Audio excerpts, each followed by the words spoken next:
My name's Collie Andrews, and I'm currently a student in the Master's in Sociology program at ASU. Today I'd like to talk about the problem of mass incarceration of people of color in the United States.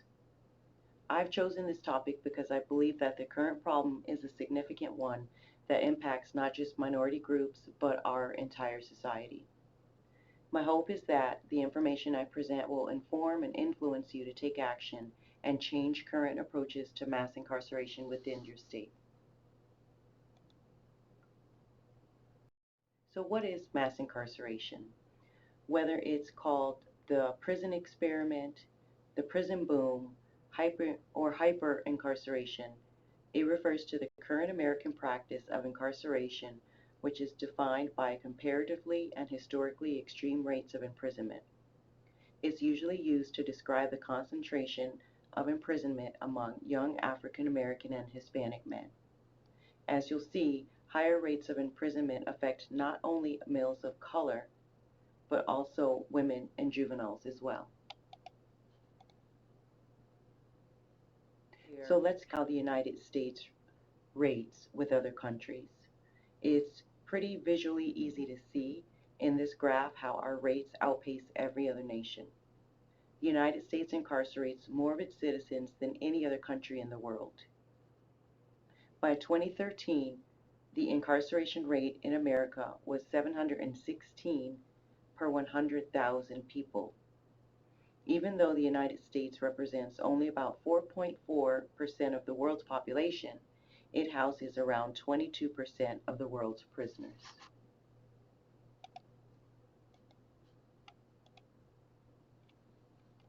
So just how many people are locked up? There's a lot of interesting and valuable research out there. However, piecing together the available information is the only way to offer some clarity. This graphic shows that the United States holds more than 2.4 million people in prison. To put that figure into context, we have more jails and prisons in the United States than we do degree-granting colleges and universities. According to the Department of Education, in many parts of America, particularly in the South, there are more people living in prisons than on college campuses.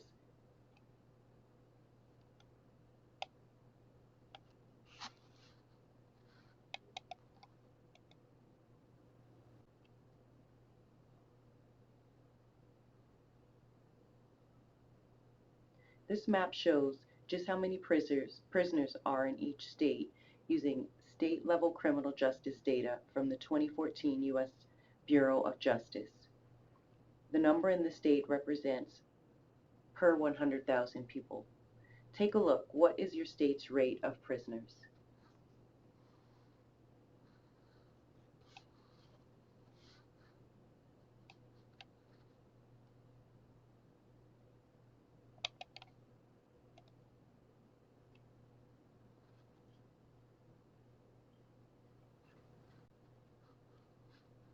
Jail churn is a term that's used to describe the population of inmates that are held in local jails prior to being convicted.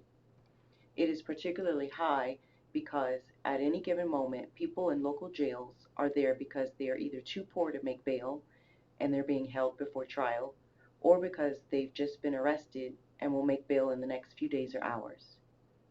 The remainder of people in jail, almost 300,000 others, are serving time for minor offenses, generally misdemeanors, with sentences under a year.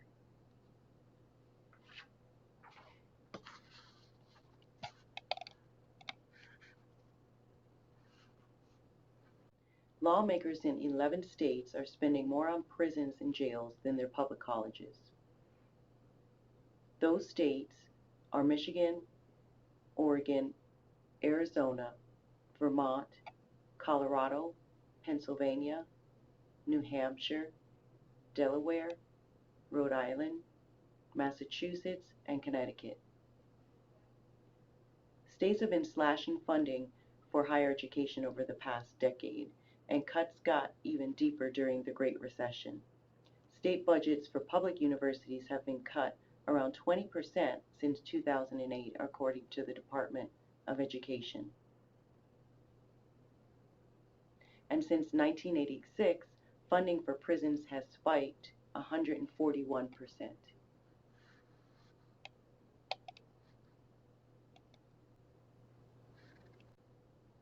You can see from this graph that in Arizona, where I live, more of the state budget is spent on prisoners and prisons than on higher education. This is largely in part due to the population of prisoners in Arizona. Between 2001 and 2015, Arizona's daily prison population rose by 59%, going from 26,600 inmates to more than 42,100 inmates. So with these statistics, it's no wonder that our 2015 budget set aside $1.1 billion for the Corrections Department. In his inaugural address, Arizona Governor Doug Ducey proposed cutting all funds once provided to its community colleges and universities. According to the Nonprofit Center on Budget and Policy Priorities, Arizona ranks first in the country in steep cuts to higher education budgets. Governor Doug Ducey's 2015 budget plan slashed $384 million in state programs, including $75 million in funding for Arizona's public universities and community colleges. But it did earmark $5 million for a new 3,000-bed private prison that even our former Maricopa County Sheriff Joe Arpaio argued was unnecessary. So as a nation, we have to ask some really hard questions about how we value education versus incarceration.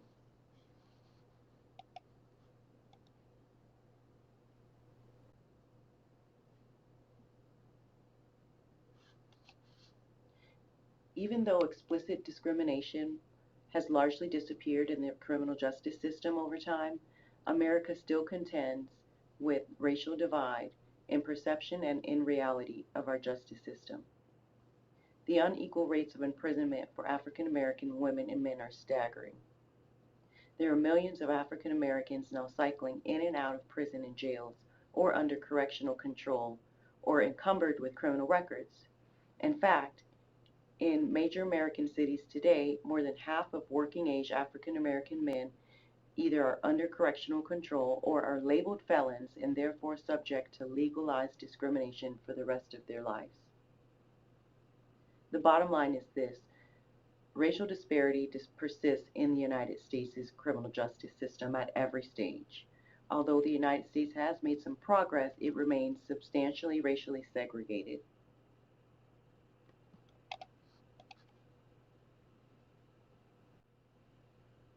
Current data from the Bureau of Justice Statistics shows 516,900 black males were in state or federal prison at the end of 2014, accounting for 37% of the male prison population versus 32% of the white male population.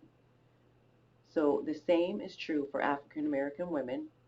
In 2014, black women were between 1.6 and 4.1 times more likely to be in prison than white women of any age group.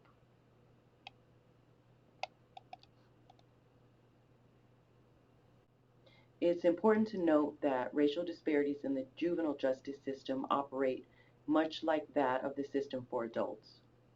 On any given day in the United States, approximately 70,000 juvenile criminal offenders live in residential detention facilities, and about 68% are racial minorities, according to the U.S. Department of Justice. Many thousands more are held in detention centers awaiting trials.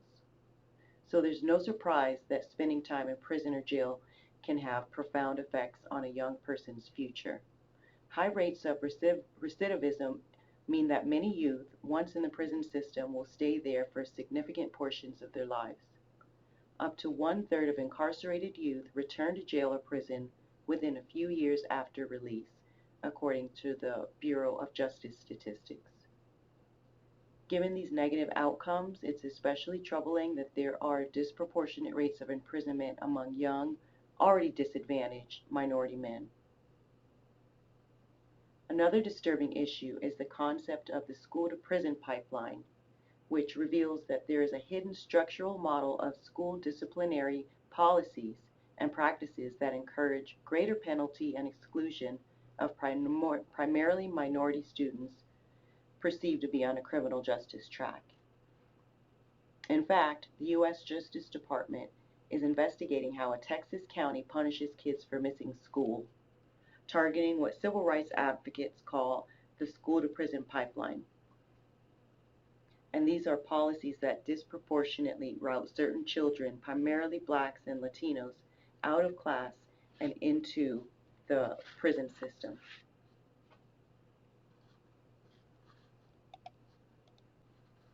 So how did this happen? Over the past 30 years, the most severe effects of criminal justice have been concentrated in staggering proportions on one group, young African American males from inner cities and low-income communities. Since the 1970s, crime control policies such as mandatory minimum sentencing, truth in sentencing, sentencing guidelines, and three strikes legislation have been enacted widely at the state and federal levels. Public policies labeled the war on drugs of the 1980s and 1990s largely targeted minorities, a fact recognized by politicians and policymakers and documented by research.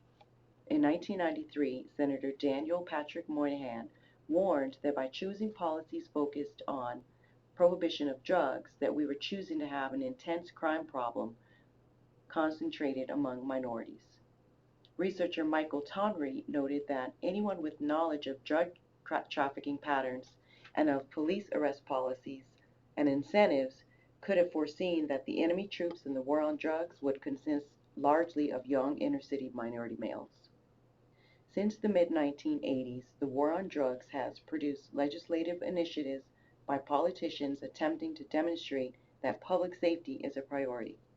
However, evidence suggests that by 1989, drug use was in decline except among poor urban minorities. Apparently, the proponents of using the tough criminal sanctions rather than strategies for public health to curtail drug use knew or choose to ignore that it would disproportionately affect young blacks and Hispanics and their communities. A comparison of criminal penalties for crack cocaine and powder cocaine offenses demonstrates the disproportionate effect of criminal sanctions on minorities. The federal statutes relating to crack prescribe a 5-year mandatory prison term for possession of 5 grams of crack cocaine. But under the same law, possessions of 500 grams of powder cocaine is required for the same 5-year prison term. In 1999, 85% of those serving long sentences for crack cocaine under this law were African American. Most poignantly, the crime bill set aside $12.5 billion for states that implemented the truth in sentencing laws, which specified that an offender must serve at least 85% of their sentence. After the bill was passed, 24 states followed suit. For example, New York received more than $216 million, and by the year 2000 had added more than 12,000 prison beds, incarcerating 28% more of its citizens than a decade before. So the tougher policies for crack cocaine was based on the belief that it was more addictive and a greater threat to public safety. Economic competition in illicit street crack markets produced significant violence in poor communities, but not crack addiction. Powder cocaine markets, however, were concentrated indoors in wealthier communities, thereby avoiding the violence, but not the addiction.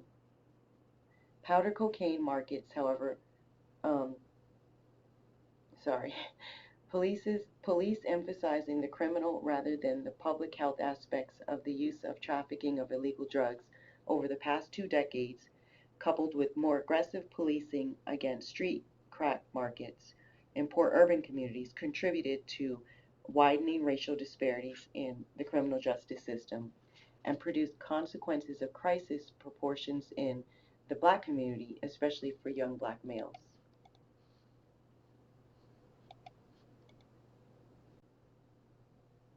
So this graph shows that how our state policies of the 1980s, even back to the 70s, have incrementally increased and driven up the mass incarceration rate. By the end of the 1990s, crime rates had dropped to levels not seen since the 1970s, yet the incarceration rate continued to grow, peaking in 2010.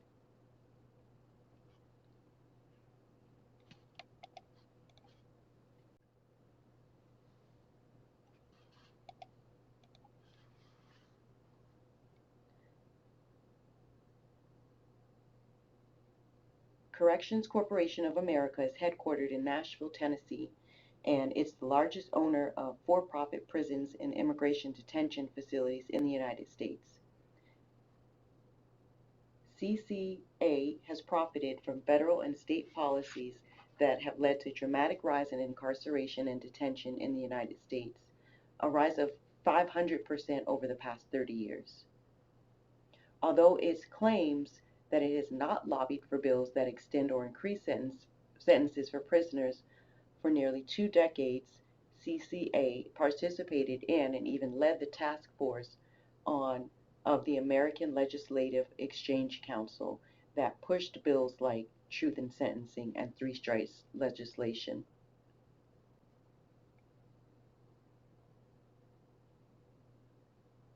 The company has become a multi-billion-dollar corporation that has been strongly criticized for lobbying and campaign donations that have led to federal and state policies and government contracts.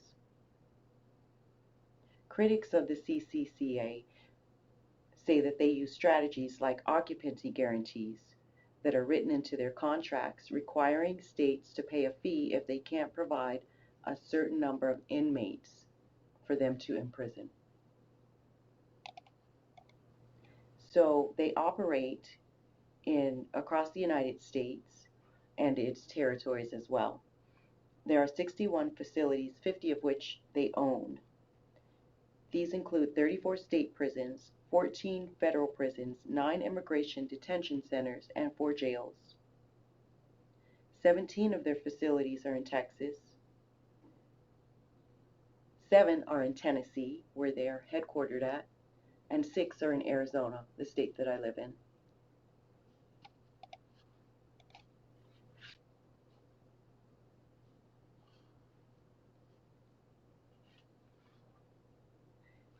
The New Jim Crow is a stunning account of the rebirth of a caste-like system in the United States, one that has resulted in millions of African Americans locked behind bars and then consigned to a permanent second-class status, denied the very rights supposedly won in the Civil Rights Movement. Since its publication in 2010, the book has appeared on the New York Times bestseller list for more than a year, and it's been dubbed the secular Bible of a new social movement by numerous commentators, including Cornel West.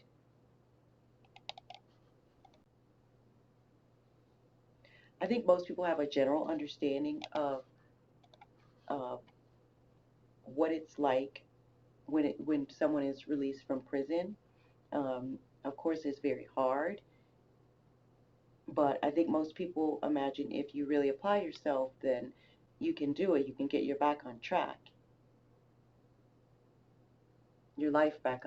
Sorry. Psychological impacts include habits of thinking and acting that can be dysfunctional and counterproductive once released from prison. Few people come out of prison unchanged or unscathed by that experience. Second is the felony disenfranchisement that occurs. It is the exclusion from voting of people otherwise eligible to vote due to jurisdiction. Jurisdictions vary as to whether the voting restriction will be lifted whether after a person has served their sentence or completed probation or parole. The scale of its impact in the United States is unparalleled. An estimated 3.9 million U.S. citizens are disenfranchised, including over 1 million who have fully completed their sentences. Again, the racial impact of this law is particularly damaging. 13% of African Americans, which is about 1.4 million, have lost their right to vote.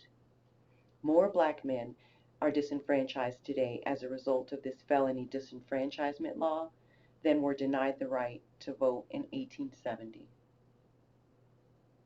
Another impact of incarceration is the impact on employment. So when you're released from prison, you're now branded a criminal, you're a felon, and employment discrimination is now legal against you for the rest of your life.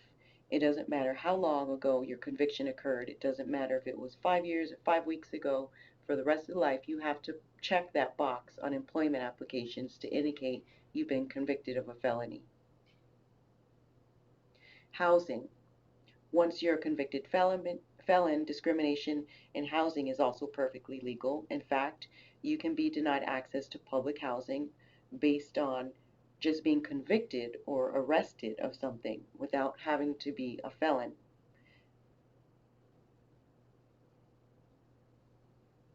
And discrimination in public benefits is legal for you also. In fact, under the law, you're deemed ineligible for food stamps for the rest of your life if you've been convicted of a drug felony.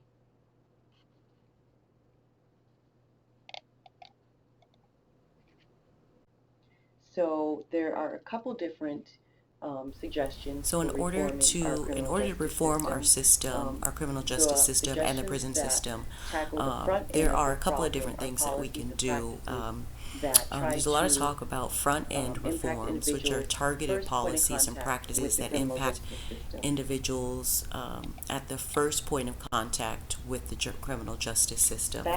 So these would be diversionary programs that help people to not get into the system at all. Those would be considered front end reforms.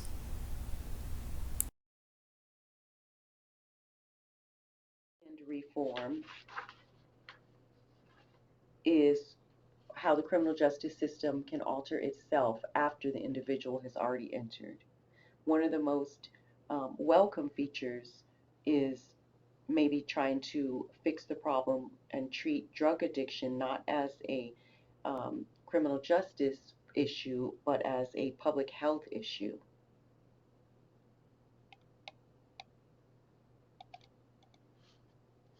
As you can see, this system of mass incarceration is now so deeply entrenched in our political, economic, and social structure that it's simply not going to fade away without some kind of major shift in our public consciousness. There's a movement for major drug policy reform as well as a movement for restorative justice to shift away from purely punitive approaches to dealing with violent offenders and looking at taking the victim into account and the community as a whole. I thank you for your time and attention.